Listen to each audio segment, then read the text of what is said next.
தர்மா பேசக்கூடாது. இவன் பகவான் பாவி. இவனை போய் கடவுள் நமக்கெல்லாம் தெய்வம் என்று மதித்து கொடுத்தாயே.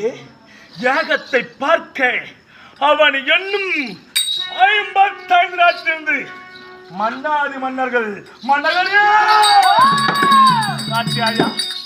அனைத்து நாட்டு மன்னர் வந்துட்டாங்கப்பா. அவமானப்படுத்தி விட்டாயே ராஜாச்சி ராஜாங்களே.